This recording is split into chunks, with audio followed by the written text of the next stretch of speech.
वो अपने परिवार को कैसे संभालेगा? जो अपने आप को नहीं संभाल पा रहा है, वो अपने परिवार को, अपने देश को, अपने राष्ट्र को कैसे संभालेगा? आज का युवा सोचता है अगर हमने धन इकट्ठा कर लिया, बहुत सारा धन, तो हम दुनिया के सबसे बड़े आदमी हैं, सबसे बड़े आदमी। आजकल लोगों की सोच, हमने अगर धन इकट्ठा कर लिया, बहुत बड़े आदमी बन गए हम। बाकी चरित्र जाना दो, शरीर की ताकत जाने दो। आजकल शरीर ही तो कैसे कैसे करके रखे हैं, छोटी छोटी सी उम्र में बड़ी बड़ी बीमारी। एक छोटा सा लड़का 8-10 वर्ष का हो रहा था, रेलवे स्टेशन पर बैठ करके सिगरेट पी रहा था। और मालूम है गाना कौन सा गा रहा था? जब हम जवान होंगे जाने कहाँ होंगे।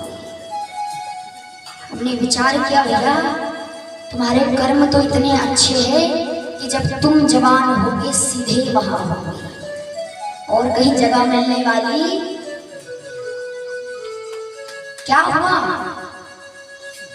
धन इकट्ठा कर लिया, सबसे बड़े आदमी है, चरित्र जाने दो। लेकिन जानते हो धन अगर एक बार जीवन से चला गया तो दोबारा मिल सकता है, लेकिन चरित्र अगर एक बार चला गया तो दोबारा नहीं आता जीवन में।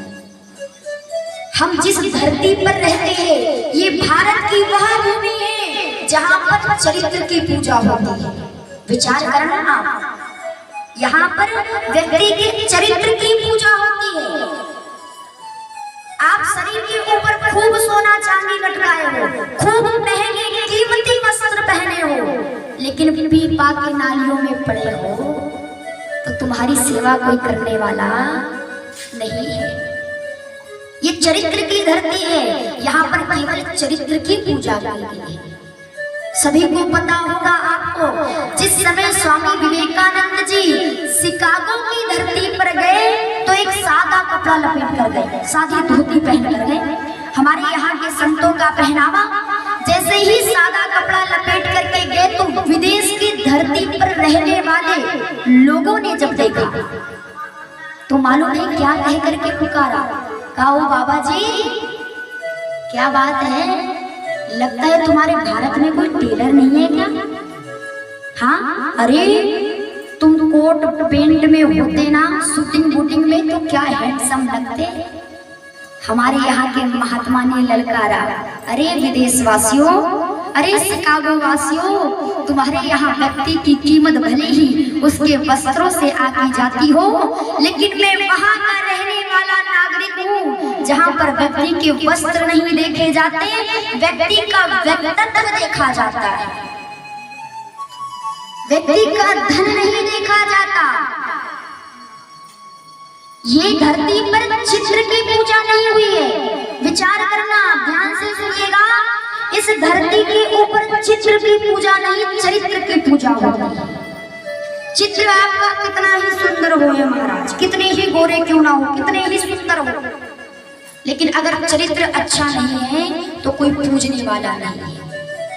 और संतों ने तो यहाँ तक कहा है कि इस चित्र के ऊपर तुम कितना ही खर्च कर लो, कितनी ही महंगी से महंगी साबुन से नहा लो, कितना ही परफ्यूम डाल लो, लेकिन इस शरीर से दुर्गंध ही निकलती है, सुगंध नहीं निकलती। सुगंध निकलती है तो केवल चरित्र से निकलती है।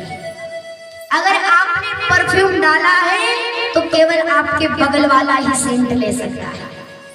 बोलो हाँ जी कि ना जी? अगर आपने परफ्यूम सेंट डाला है तो केवल बगल वाला ले सकता है, लेकिन अगर आपका चरित्र अच्छा है तो भले ही आप जामठी के रहने वाले हो, लेकिन आपका चरित्र अच्छा है तो इसकी सुगंध हर जगह जगह पर चली जाएगी। ये चरित्र की भूमि है, यहाँ पर केवल चरित्र की पूजा हुई है। और ऐसे ही चरित्र की कथा हम और आप लोग श्रवण कर रहे हैं निरंतर 3 दिनों से। आपके ग्राम जामठी में निरंतर 3 दिनों से गंगा बह रही है। उस गंगा में स्नान करने के लिए कहाँ कहाँ जाना पड़ता है, लेकिन धन्य है कि आज आपके नगर में ही गंगा आकर के बह रही है निरंतर 3 दिनों से। हमारे भगवान श्री राम का 14 वर्षों का वनवास हुआ।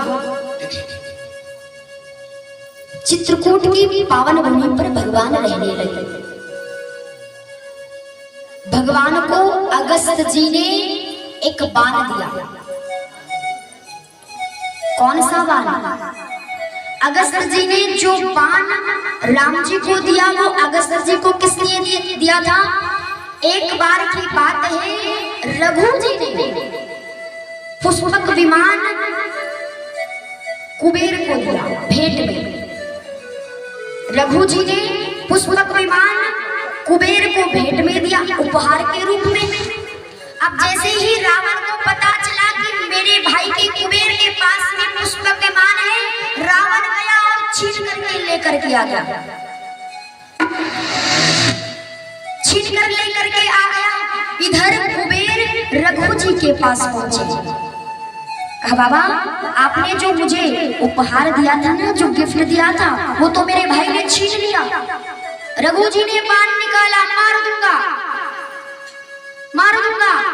जैसे ही चले तो रास्ते में अगस्त जी मिल गए। कहाँ जा रहे हो? बता दिया ऐसा ऐसा हुआ है, मैंने कुबेर को पुष्पक विमान भेंट में दिया था, लेकिन वह विमान रावण ने छीन लिया है, आज ही मार डालूंगा। अगस्त जी कहते भैया अगर तुमने आज ही रावण को मार दिया तो रामायण अधूरी रह जाएगी। वाल्मीकि जी ने तो लिखा है कि रावण का वध राम जी के द्वारा होगा, और अगर तुम आज ही मार दोगे तो रामायण अधूरी नहीं रह जाएगी। क्या किया जाए? अगस्त जी ने कहा कि तुम यह बाण मुझे दे दो, तुम यह बाण मुझे दे दो, मैं अपने पास रखता हूँ, और जब भगवान आएंगे स्वयं तो मैं यही बाण भगवान को दूंगा जिससे रावण का वध होगा। रघु जी ने 31वां बाण, अगस्त जी ने 31वां बाण वही राम जी को दिया जिसके द्वारा राम जी ने रावण का वध किया। चित्रकूट की तपस्थली में भगवान रहे। जब कभी भी परिवार की याद आती ना तो हमारे राम जी दूर जाकर के एकांत में बैठकर के रोने लगते हैं। क्यों? अगर इनके सामने रोगा ना लक्ष्मण और सीता के सामने, तो फिर इनको कौन संभालेगा? दूर जाकर के रो करके और आते हैं, अपने छोटे भाई अपनी भार्या को समझाते हैं। इधर लक्ष्मण जी महाराज जिस प्रकार से अविवेकी पुरुष घंटों इस शरीर